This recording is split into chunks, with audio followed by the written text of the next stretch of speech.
all this radiation. It's coming at you. And then, I have this animated computer map that I picked up online on one of my browser windows, and it shows, the wind pattern, and they've got it color-coded, showing how much radiation is in different parts of the map with the wind blowing, towards the west coast. And, if you watch that, and this was put out by, it was in the LA Times, it was on Channel 5 and KTLA and major sources. This stuff's been on all over the place in the news, So people watch that, and, they look at these maps and other graphics and stuff that people in the cable news stations are putting up. And at the same time with the article, it's saying, yeah, the winds are coming here, it's blowing over here, and you're going to be able to detect. But don't worry, it's safe. Yeah. Yeah, same. So they're putting out this mixed message to people, And what do people believe? Well, they're not going to believe what they hear or what they read. They're going to believe what they see visually, because that's the way the human mind works, right? So you see the map, you see the waves supposedly in the wind, and they're all color-coded, supposedly carrying different amounts of radiation in these wind patterns coming here. That's what your mind's going to believe. The other part where they say, don't worry, it'll be totally dissipated by the time it travels thousands of miles across the ocean, going through rain, dropping off into the ocean, dispersing, not only coming here thousands of miles, but dispersing over a course of thousands of miles from Alaska, through California, or even from stuff I've read, the wind patterns blow all the way down to Argentina. Okay. Don't worry, it's going to be dispersed. Well, people just believe what they see, so they believe the maps. And they all ran out in the first 2 days. All the stores were out of potassium iodine. Yeah.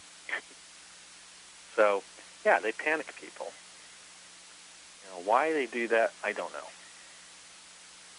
Some form of more fear-mongering. It's a milder, more professional way of being like this guy, Dr. Doom, little lunatic who is giving his own personal message out,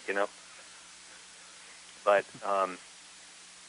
yeah, the real, to me, the real reality, and this is just my opinion again, but based on what I know, it's like, if you lived 150 miles away in Tokyo, they picked up, significantly higher radioactive levels there, but still not enough to worry about killing someone or necessarily having to run away from, So if you're in Tokyo, as far as we know from what they're telling us, right, the levels are still, they're elevated, it's drifting in the wind, but it's not enough to really hurt people or kill people. And it's not mostly like this guy was saying, plutonium, mostly cesium and strontium from the information we're getting at least.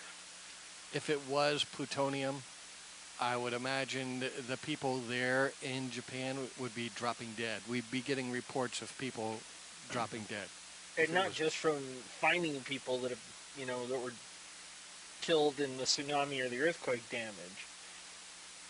This would be people just dropping dead all of a sudden because of radiation exposure. Right, from the radiation poisoning, right?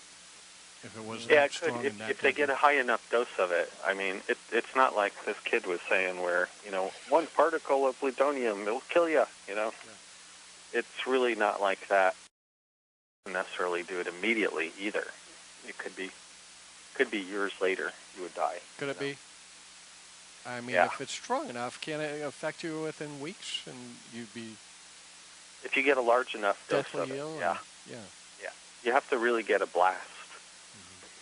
But remember, there were people who lived through Hiroshima and Nagasaki where they had an atomic bomb dropped on them, on them. And it wasn't just a reactor, it was a bomb. And people died, other people lived. There are still people that are alive from those bombings. Yeah.